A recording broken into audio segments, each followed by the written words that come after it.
End of the earth. Mammoths slowly made their way over the murky green steppe.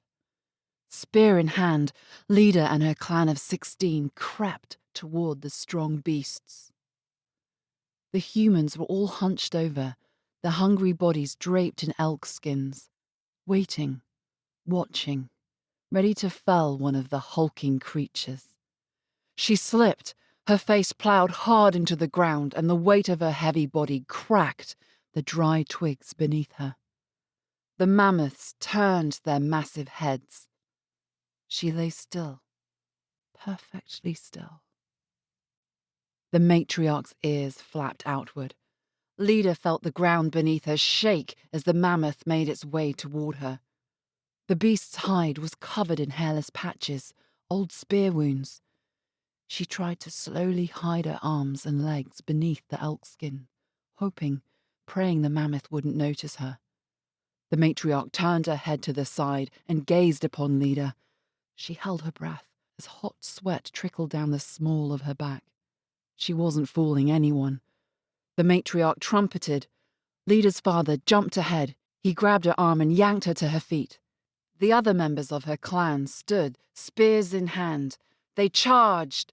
The matriarch turned and joined the rest of her fleeing herd.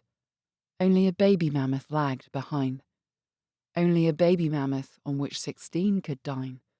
The clan threw their spears. They landed true. The little one struggled to pull the wooden shafts out with its trunk. The mother mammoth stopped. She turned. Rage! The primeval earth trembled. Dust kicked up into the cold air as she charged, ready to inflict death or worse upon whatever creature was stupid enough, hungry enough to harm her little one. Leda's clan darted away, each in a different direction. The little mammoth's legs wobbled as it pulled spear after spear from its mangled torso. The mother mammoth stopped and tried to steady her little one with her trunk. It was no use. The little one's legs gave way and collapsed. It touched its mother with its woolly trunk, and then it stopped moving. Frightened birds scattered into the air as the matriarch trumpeted her pain. As twilight faded into night, the mother mammoth stood sentinel over her lifeless little one. The clan fell back, and 16 hungry humans waited. As the sun crept up the horizon, the mother mammoth disappeared into the morning light. Leda's clan picked up their scattered spears. They wanted to pursue the herd and fell a larger mammoth, one that would feed them for months, but the herd had fled into the lands of the surrounding clans, the lands of the small faces. They could not follow. The 16 knelt in a circle around the dead beast, thanked its spirit for the bounty of its flesh, and then carried it off. Outside their home, a modest cave, Leda quickly went to work with her flint knife, skinning the animal with her infant swaddled on her back. The meat would be barely enough to feed the group. Hunting was dangerous and difficult enough, but it was made more difficult by the surrounding tribes who had chased them off prime hunting grounds. Her clan had grown smaller with each passing season. The hunters and foragers would go out and never return. The entire clan would search for them, but they never found a trace of the missing ones. Meat crackled and broiled on spits, and the air filled with a serene aroma of sustenance. Aside from her clan, Lena had never seen another member of her kind. Her family looked different from the clans that surrounded them. Every member of her family was stockier than the outsiders. Her family all had thick brows and large noses, all except for her life mate. He had a small nose and a smooth brow, like the surrounding tribes, the small faces. Leda's father had wanted her to have a life union with one of their own kind, but none could be found. The surrounding tribes didn't want her. They considered her too different. Such unions had occurred in the old times, before the small faces outnumbered her people. Now it never happened. She thought it strange that she had never seen another person outside her clan that looked like her. She was sad for a long time. That was until her father had found a nomadic young man, a small face who had inadvertently wandered into their territory. At the point of a spear and the promise that he'd be allowed to join the clan, the young man in the blue face paint graciously agreed to undergo the ceremony to become Leader's life mate. She was happy. Her life mate was happy too.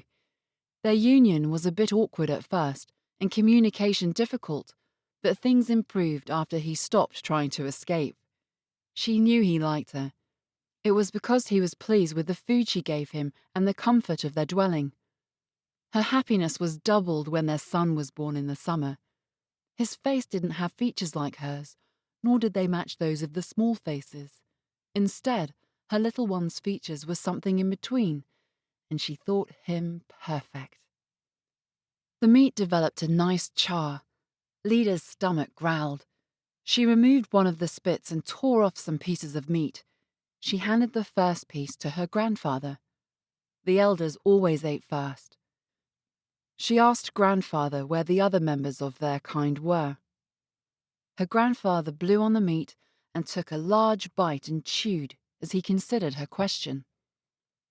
He swallowed and told her that it had been passed down to him by his father and his father before him, and that their people once controlled all the lands as far as the eagle flies. Then they displeased the spirits and were punished with a great illness and the hordes of small faces that migrated north to take their hunting lands. "Are we the last ones?" she asked. "There are many more, we just live far away from them," he replied. "Where are they?" Her grandfather paused and considered the question. Far. She knew it must be true. Grandfather was a great storyteller and the keeper of their people's knowledge. Her favourite part of the day was listening to grandfather's stories. She too wished to be a great storyteller, but could never imagine being able to recount stories with such vividness as he. Meat was passed around to each member of the clan until it finally reached her. As the youngest of the group, she was fed last.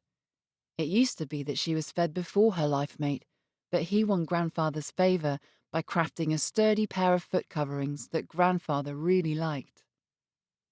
"The others, they are north," said her life mate. Leader's life mate said that his homeland was as north went, a place very close to where the ground gave way to an endless expanse of ice and snow, a place at the end of the earth. He said there was a very large group of people like her there. They lived next to his old clan, which he had fled under arrow fire after he was discovered having inappropriate relations with his chieftain's life mate. He spoke of how they had erected a great stone totem which was admired by all the surrounding clans. The thought of meeting others like herself, who weren't part of her clan, excited Leda greatly. She wished she could visit, but knew her grandfather would never allow it. After the meal, they danced around the fire and then retired to their dwelling. It was a cave they had seized, with difficulty, from a family of cave bears. It had been the home to the 16 members of her clan for 4 winters, ever since they were run out of their old dwelling by a larger tribe of small faces. She was curious about the small faces. When Leda asked about them, the other members of her clan seemed nervous, their mouths sealed tight regarding the taboo subject. She was never to speak of the Outlanders. She had heard rumours that the small faces believed the flesh of her people had medicinal powers, but the others didn't want to talk about it. Grandfather had said eating the flesh of men displeased the spirits. Grandfather also said that the small faces were very simple people and that they had learned everything about tools and traps from her clan's kind. As the fire began to die outside the cave, Leda curled up with her life mate and her infant between them under a comfortable pile of furs. The sun rose over the dull green horizon, but Leda was already awake nursing her little one. Her mother made twine while her brother tended to grandfather's needs. Her sisters sat beside her, also nursing their children. Her elder sister's child had already seen 2 winters when her middle sister's child was born in the spring. After the loss of many members to disease and starvation, the clan was growing again, and soon there would be many new stories for grandfather to tell.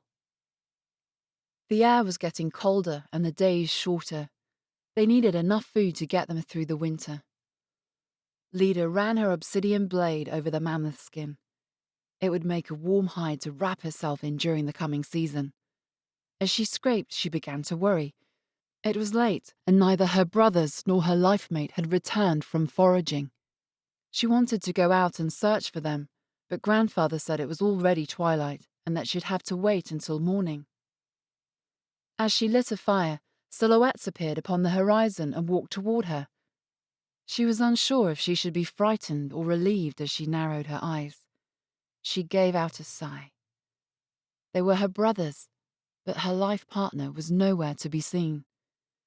Her brothers said her life partner was still pursuing an injured deer. They last saw him heading in the direction of the lands of the Small Faces. Her brothers had warned him not to go, but he brushed their concerns aside. His stubbornness didn't surprise her. The clan's interest peaked when her brothers said a great herd of aurochs was about to pass into their territory. The last time the great herd arrived, the black massive creatures took 2 days to pass through their lands. The herd would provide more than enough meat to last all winter. The clan immediately began preparing a hunting party for tomorrow. The aurochs came rarely, and everyone was excited. It seemed that she was the only one who was worried. Early the next morning, Leda swaddled her infant in a deerskin wrap and slung him on her back. She headed out into the steppe beyond to search for her life partner, while the rest of her clan went on the hunt. She brought a flint knife, a skin full of water, a bow and a quiver of arrows, just in case there was small game she could fell while in search for her partner. It was midday and her life mate was nowhere to be found. She called out for him as she passed through all the familiar hunting grounds. Eventually, she reached an area where the land became filled with marshes and streams. Just as she was about to turn back home, there was a splash behind her. She turned and saw something strange glisten in the stream. Curious, she reached into the frigid waters and pulled out a tiny object no bigger than her thumbnail. It was silver and shiny and had a beautiful iridescent sheen like the inside of an oyster shell. The shape was peculiar. It was pointed like a spear tip, had a thick base, and was perfectly even on all sides. Leda's feet were tired, so she decided to take a break. She sat down and removed some twine which she kept wrapped around her wrist. She fashioned the object into a necklace and wore it atop her other necklaces of ochre-stained shells. It was getting late, and though she had covered most of their hunting grounds, her life mate was nowhere to be seen. She had to head back home. Only the thought of roasted auroch awaiting her gave her any comfort. She tried to tell herself that perhaps her life partner would already be there, waiting for her by the fire.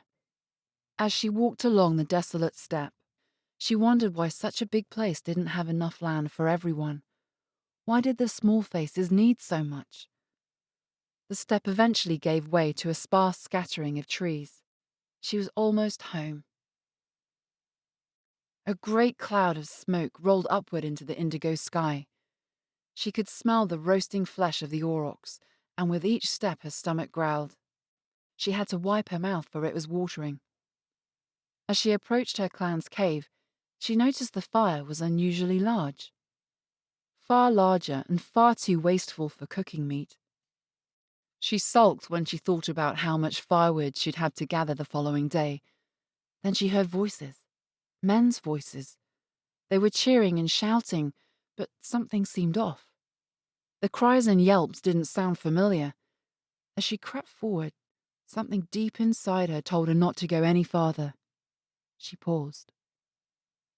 A great bonfire crackled in the middle of her clan's common area. Atop it was a platform made of rocks, and thick branches lay across the roaring flames.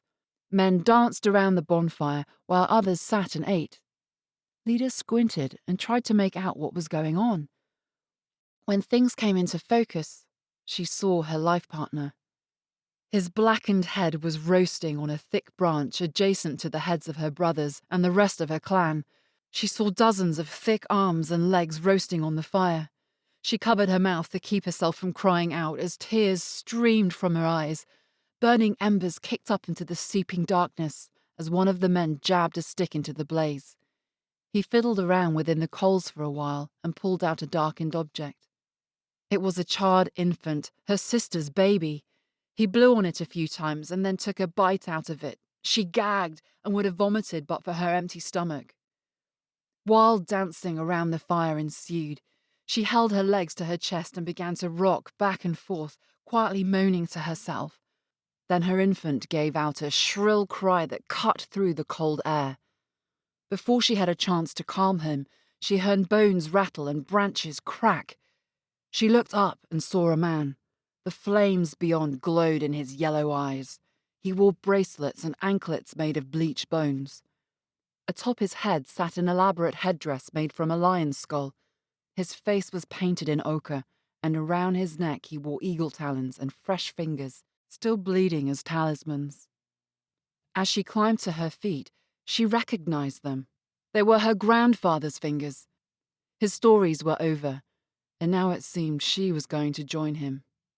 The man yelled and motioned for the others to come. She ran. Leda zigzagged through the trees. A clod of dirt kicked up to her left as a spear struck the ground beside her. The air whistled across her ear as another spear passed over her shoulder. The tree cover was growing thin, and she knew she'd soon be at the mercy of the open steppe. Just as she was about to cross out of the sparse woodland, a man dove at her feet.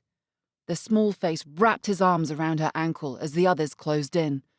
With one powerful thrust of her foot, she dislodged him. She made her way out of the clearing. Under the moonlight, she saw a black mass that draped across the grassland. It was the great herd. The aurochs had arrived. She turned her head and looked back. The men were still pursuing her. She could outsprint the small faces, and for now, she was out of spear range. She also knew she couldn't out-endure them. With no more tree cover, there was nowhere to run. There was only the steppe and death. As she stopped to catch her breath, a thought occurred to her.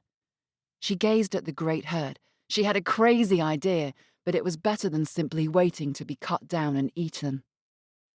She ran headlong into the great herd. She squeezed between, over, and even under the creatures as she struggled to put as much distance between her and the small faces as possible. The large beasts paid no attention to her. They all had their heads down eating grass. To her surprise, the men followed her into the herd. They began to close in fast. She had much difficulty weaving through the animals. She tried to be careful as she didn't want to startle the aurochs and risk starting a stampede, nor did she want to inadvertently anger a large male who might gorge her to death. Her foot slipped. She grabbed hold of one of the animals to keep herself from falling further. The beast bellowed and tried to move away. Then she noticed there was a rocky crevice below. It wasn't very big, but she was sure she could fit. It was her only chance. Leda's infant wailed as she crawled down into the cold, narrow crevice. The voices of the men grew closer. She could hear their footsteps over the loud smacking and chomping of the cud-chewing aurochs. Her breathing wouldn't slow down, and then her baby let out another wail, sharp as obsidian. She gently put her hand over his mouth, but he only cried louder. She stood up from within the crevice and found her head level with an auroch's thigh. She rose her open palm high as droplets of sweat dropped down the back of her neck. Slap! With all her strength, her palm struck the backside of the beast with so much force, its hind legs wobbled. She dove back down into the rocky crevice. The animal bellowed and angrily kicked out its hind legs. The other animals stirred. She coughed as dust filled the confines of her hiding place, perhaps her tomb. The noise of countless hooves pounding against the earth drowned out all other sound. Only blackness, a terrible moving blackness, could be seen as pebbles and rocks and clods of dirt fell on top her cowering body while she cradled her baby. It occurred to her that she might run out of air before being trampled to death. It was dawn when the blackness disappeared, and the cobalt sky above finally came into view. The ground still trembled as she slowly peered over the top of the crevice. Dust was still settling upon the landscape, which was pockmarked with hoofprints as far as the eye could see. As the black mass of the herd disappeared into the horizon, she climbed out. Several clumps littered the expanse before her. When she got a closer look, she noticed they were the remnants of the men that had pursued her. They were scattered about in pieces which she couldn't identify, but there weren't many of them. Most of her pursuers had somehow escaped. She knew she couldn't go back home. It wasn't hers anymore. The small faces had stolen it, just like they had stolen everything else, even her grandfather's stories, her clan's history. She had to head north as north went, to the lands where men painted their faces blue, where the largest clan of her kind still lived. Her life-mate had said it was only a few days' journey. She didn't have any provisions aside from a skin full of water. She gazed at one of the clumps that used to be a man. All the meat she needed was lying right there at her feet. She had a knife. She need only cut away a portion. They ate her family, so she ought to eat them. It was only fitting. Meat was meat, wasn't it? It would displease the spirits, her grandfather's voice echoed in her mind. But her grandfather was dead. His fingers now dangled around the neck of some wretched excuse for a man. His stories, her clan's stories, were all gone. Leda knelt down over the corpse and cut off a piece of flesh. It didn't look any different from the meat of the aurochs. It smelled pungent. She dangled it over her mouth. The morning breeze cut through her flowing auburn hair and sent a chill up her spine. It would displease the spirits. Her fingers opened and the piece of flesh fell. It landed in a hoof print filled with piss. No, she wouldn't be like them. Better to starve than displease the spirits, her ancestors. She took the dead man's spear out of the mud and wiped it off. She had never walked so far before. She had no idea what lay beyond, but she couldn't go back, so she began walking toward the land where land ends. Water was easy enough to get, but with each passing day, forage became harder to find. Her milk was beginning to run dry, and she worried she wouldn't be able to feed her child. As the days passed, she slept under the stars beside ancient logs and beneath low-lying rocky outcrops. The landscape seemed to get less inhabitable with every step, not more. Doubt crossed her mind. She buried it. She told herself there were others like her. They were waiting for her. She only needed to put one foot in front of the other and keep walking until she reached them. On the fourth day, a small group of cave hyenas began trailing her. The spotted beast kept their distance, watching, waiting for her to become weak enough to devour with ease. She wasn't sure if she could fight them all off. Her hope was that she'd out-endure them and they would stop their pursuit for easier prey. She knew most animals didn't have the endurance people had. After all, persistence was one of the methods her clan used to hunt. They'd often stalk an animal for hours until it finally collapsed from exhaustion. Only now, she was the hunted. The lurid landscape became painted with the receding light of the dying yellow sun. Though she was tired, she dared not try to sleep, for she'd get torn apart. As her steps became more laboured, the hyenas trailed her even closer. They gleefully cackled at the meal to come. Part of her didn't care if they ate her, and if she was alone, she'd probably let them. But she wouldn't give them her little one. So long as her baby needed her, she'd keep walking. It was night and her strength was fading. The hyenas became bolder and occasionally snapped at her ankles. The only thing she could manage was to kick at them. The beasts would run back a ways and then cackle, mocking her futile attempts to survive within the primal hellscape she inhabited. Only the stars in the velvety black expanse above guided her. All night she walked, and though she couldn't see the hyenas trailing her, she could hear them breathing. Her legs burned like they had never burned before. They cramped and seared with pain, protesting against taking another step. She pounded them with her fists, demanding her muscles to move. As long as she moved, she lived. Her arms and legs were cold, and she could see her breath float skyward toward the great beyond. She liked to think her family was there, wherever there was. Her moment of contemplation was interrupted by the laughter of hyenas, chiding her for having such romantic thoughts. They wouldn't give her a clean clamp of the jaws around their throat like a lion would. No, They'd tried to keep her fresh for as long as possible, eating what they wanted when they needed it. The creatures wanted nothing more than to eat her infant in front of her while they slowly disemboweled her. It was their way. Leda didn't have the strength to continue on. The hyenas sensed it and formed a circle around her while still keeping their distance. She stomped her foot and yelled. They cackled at her, and she laughed back. She was hungry. Very hungry. She removed her bow and slid the notch of the arrow into the sinew bowstring. She pulled it back, then released it. The arrow struck the biggest hyena in the side. It squealed and ran around in confused circles several times before dropping dead. She was able to loose another arrow into another hyena. It squealed and ran off into the desolate landscape to die. The other hyenas moved in. She dropped her bow and removed the spear lashed to her back. No longer laughing, a cave hyena charged. She speared it through the torso but was unable to pull the spear back out.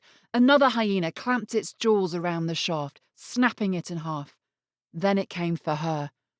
She removed her flint knife and held it out in front of her, ready to fight to the last breath. The beast looked her in the eyes and ran off. She sat down next to one of the dead hyenas and thanked its spirit. Then she proceeded to cut the warm flesh from its body and ate it raw. The steppe faded into marshes, and the marshes relented to little trees, which led to even larger trees, and soon she found herself in a place that wasn't so inhospitable. Then she saw a glorious sight. A tall, smooth stone jutted out from the lush, life-giving land below the sky above. It was painted with ochre handprints, stories. They were the ghostly remnants of generations long past. Domed huts made of mammoth bones surrounded the totem, and the village was encircled by a great wall of pointed tree trunks. Beyond the village, the greenery faded into tundra, and beyond that she could see only ice and snow. She could go no farther. She had found it. She had really found it. Her moment of elation quickly faded. There were no people in the village, only silence. There were only graves and bleached bones. She realized that the place was abandoned. She left the village but had no idea where she would go. A great chalk cliff nearby dropped straight down onto a sheet of ice. As she walked toward it, a voice called out to her in a foreign tongue. She stopped and turned. It was a small face wearing blue paint, like the kind her life mate used to wear. Still, she didn't trust them. She wouldn't let them eat her child. She ran. She didn't get far. She stopped at the edge of the cliff and gazed down at the icy abyss below. She'd rather hurl herself and her child over the edge than give them the pleasure of eating her flesh. Several more men in blue faces appeared. She crept towards the precipice. "Stop," said a voice. Oddly, the command was in her language. It was a trick. They were trying to delay her. She figured she'd better jump before they could catch her, but before she could, her eyes registered a peculiar face. It was like that of her little one. The man wasn't a small face, but he wasn't one of her people either. He was something in between. She noticed a few members within the group looked the same way. Then she saw an old man, clearly the village elder. The old man spoke to the mixed man, who interpreted the elder's words. "He says we won't hurt you," he said. "I won't let you eat my child," she replied. The mixed man interpreted her words. The elder laughed and said something to the mixed man who approached. She crept closer to the ledge and he backed off and held up his palms. "The elder says he doesn't like the taste of women and children. He says the last of your people got sick and died many winters ago, and that he is very sorry." "What does he want?" "He says you are special." "Special?" "He says that you are the last one, the very last of your kind. He says the entire clan wants to hear your story."